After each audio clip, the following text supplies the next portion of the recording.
Welcome to this video. And this video I think I'm going to call Re-evaluating Jacko Pastorius. Okay, so I have here a channel where we talk about lots of different things, but primarily jazz rock fusion. I'm a huge fusion fan.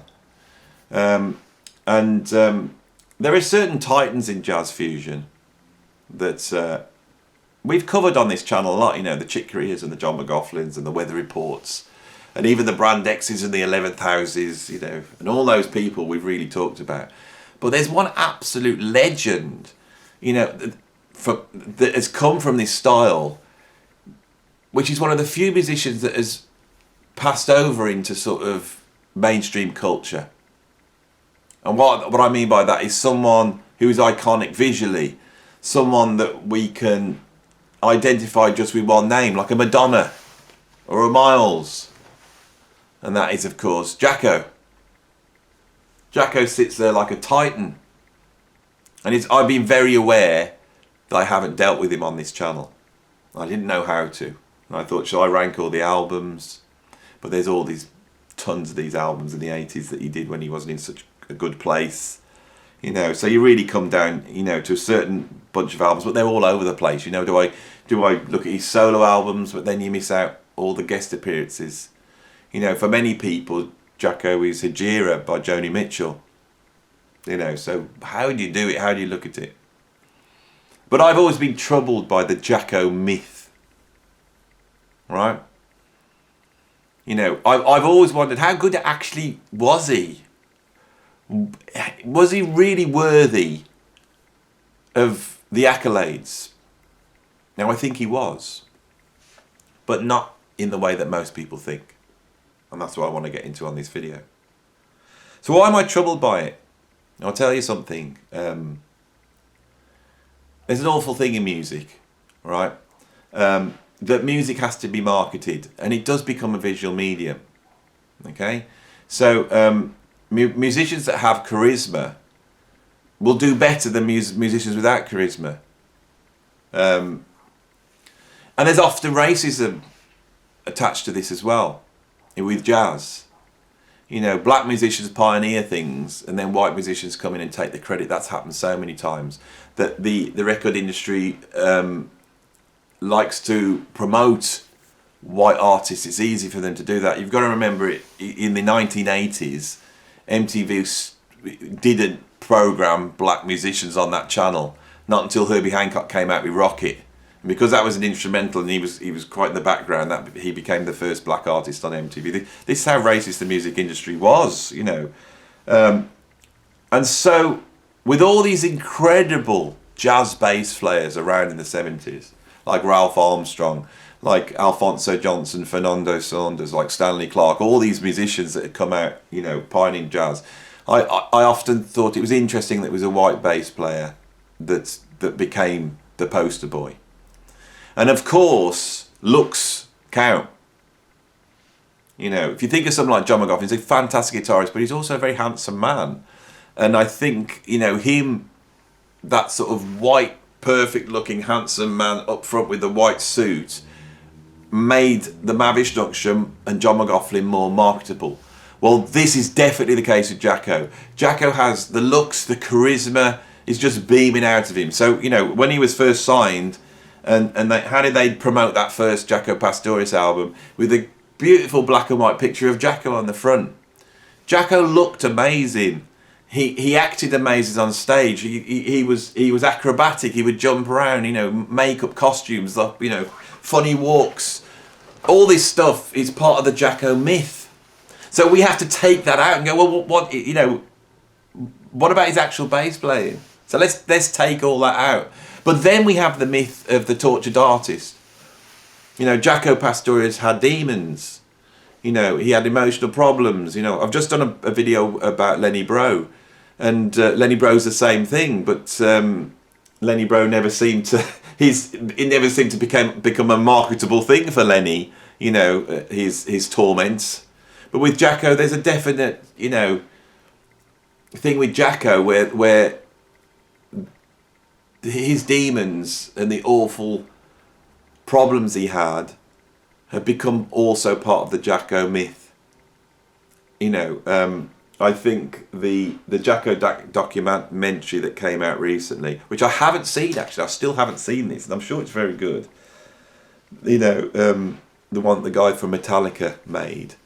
I know that that's marketable because as much as people want to know about his genius, they want to. It's a bit of a car crash, you know, situation where people want to see the demise. It's a terrible thing, really. People are fascinated by that. So we have to remove that. So if we take all that out, you know, the whole Jacko myth, and we take it all out, what are we left with?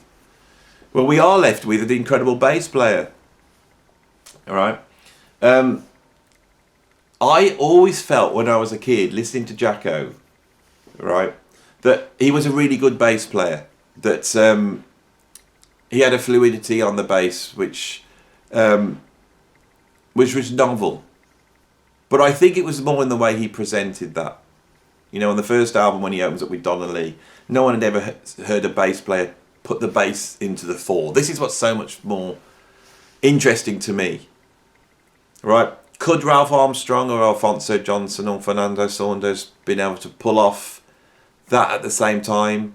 I think they could have. But they just didn't. So it wasn't that his technique was beyond anyone else at the time. It was his ability to put the bass to the fore. I think his use of harmonics was definitely massively innovative. You know, and because he was using harmonics, he was able to take the bass out of the range of the bass. I think his predominance in the early days of playing fretless bass and the sound that he got on fretless bass, which was very signature to him. All these are absolutely groundbreaking. I first heard him on Heavy Weather, and I can remember I heard Teen Town and some of the bass solos on there, and I was absolutely blown away. But I was very aware that it sounded to me as though he was playing prepared material. Now, I think Jacko could improvise, right? I really do. I'm not saying he couldn't improvise, but I feel that he prepared what he did. There's a certain things that he does.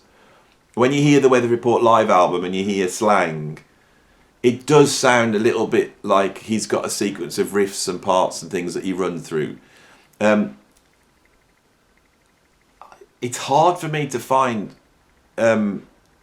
recordings of him where he's soloing and improvising where you don't go, oh, it's that Jacko line he always does, or now he's doing that Jacko funky riff, now he's playing that thing he always does.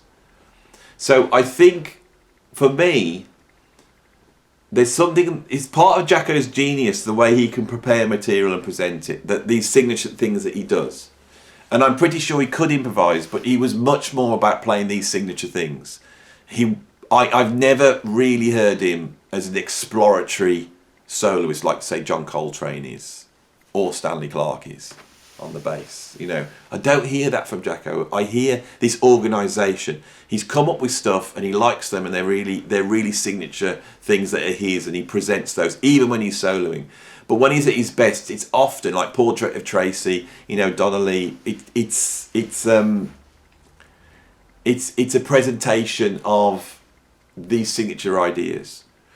Now, as an improvising bass player, this is other world now. So if you listen to me on Hejira, right,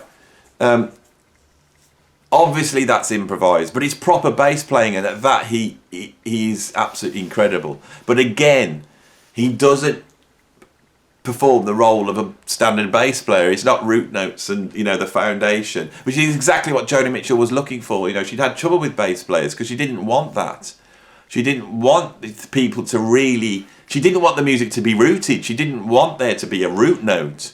You know, she's got all these sus chords, so you're not sure whether it's main or a minor. You know, Joni Mitchell's genius as a songwriter is it's all of these things at the same time, and she didn't want those bass notes in rooting the music. So Jacko comes soaring in and he winds through almost like a second voice, you know, like there's a duet going on, you know, with Joni. And that is utterly astonishing. I do think if we're really going to say bass playing, you know, The showboating that is on the first Jacko Pastorius album is fantastic, and it does change the face of bass playing.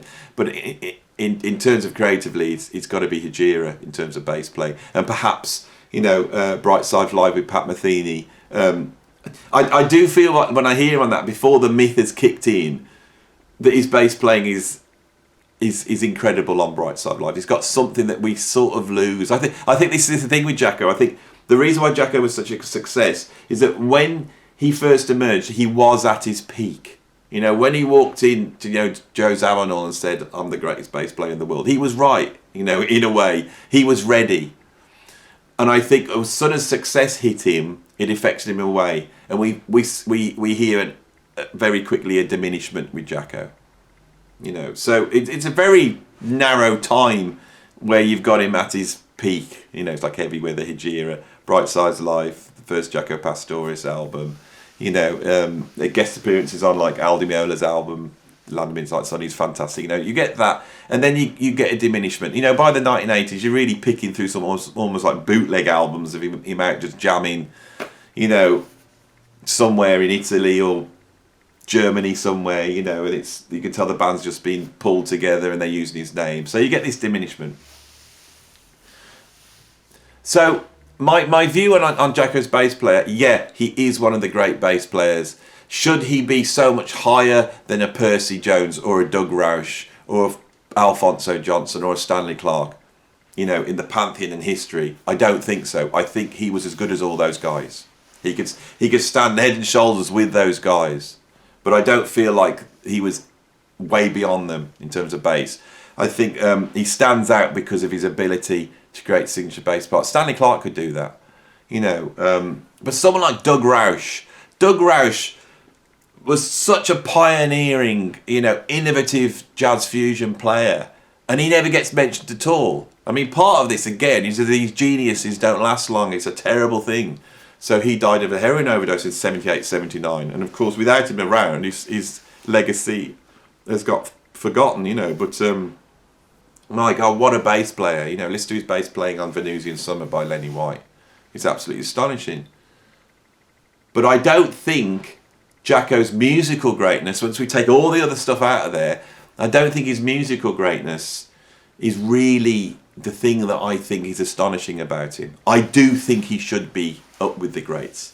If I was creating the book on jazz fusion, and I was going to put 3 artists on the front, I'd probably put Miles Davis, I'd put John McLaughlin, and I'd put Jacko Pastorius. He really does have that.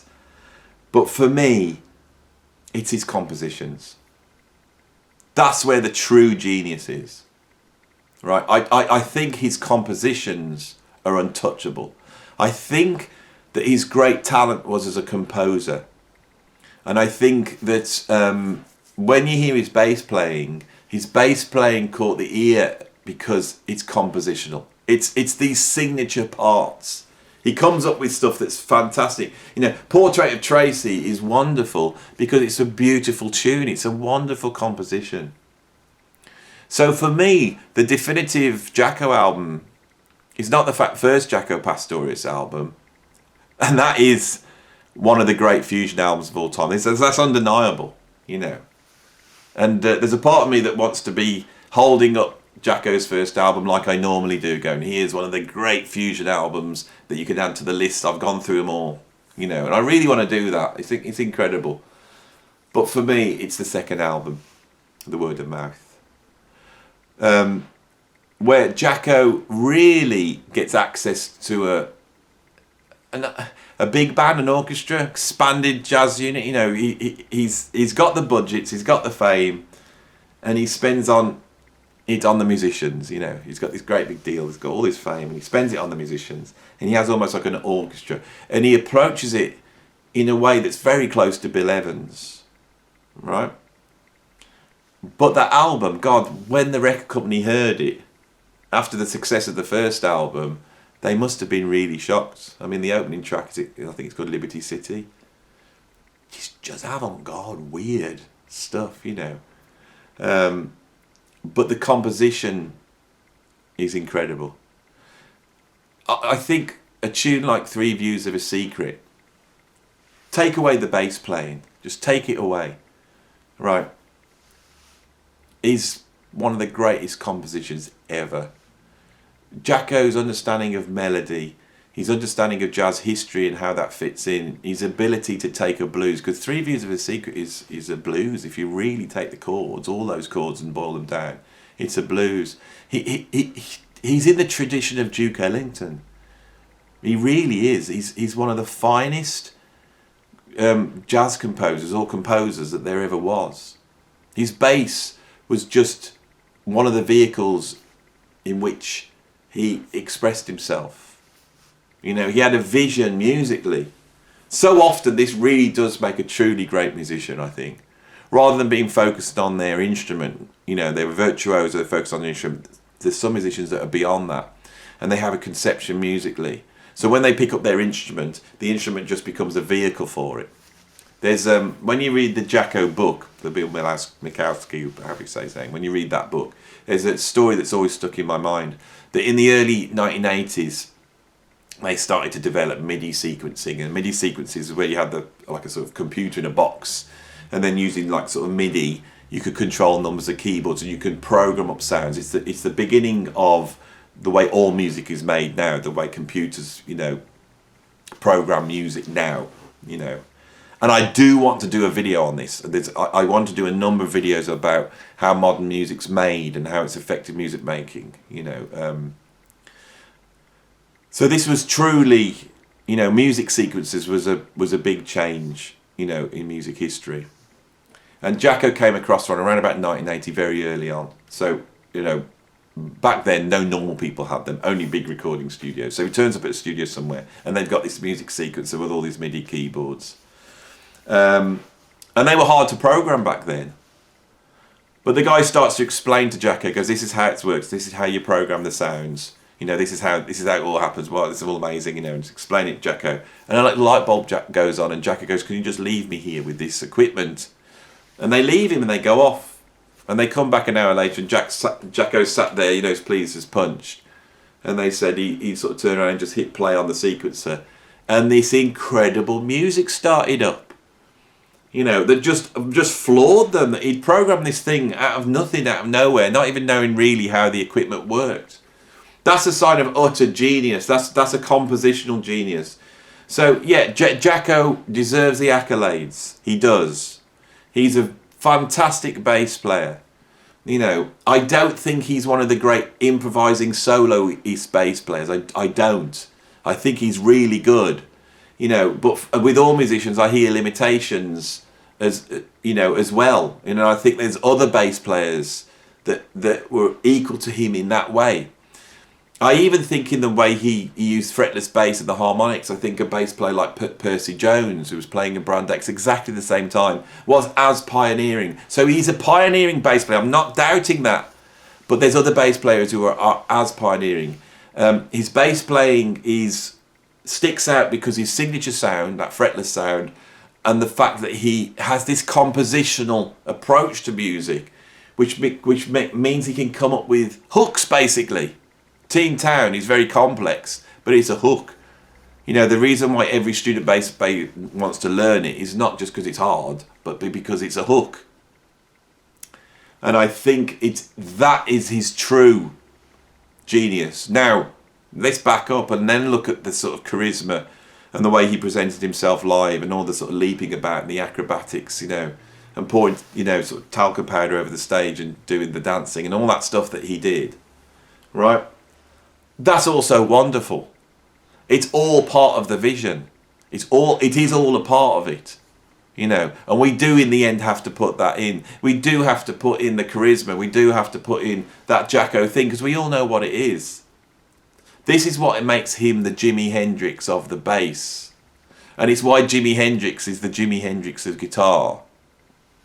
And why Wes Montgomery is not the Jimi Hendrix of guitar.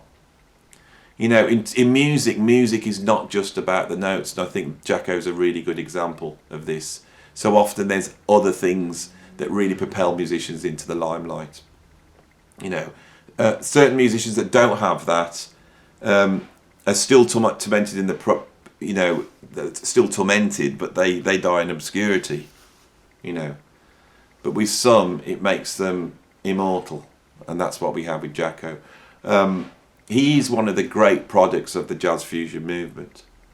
You know, he could well be the poster boy in the same way as Sid Vicious is for punk and Elvis Presley is for rock and roll. I think for jazz fusion, Jacko is the poster boy. And it's hard to really take that out of the music.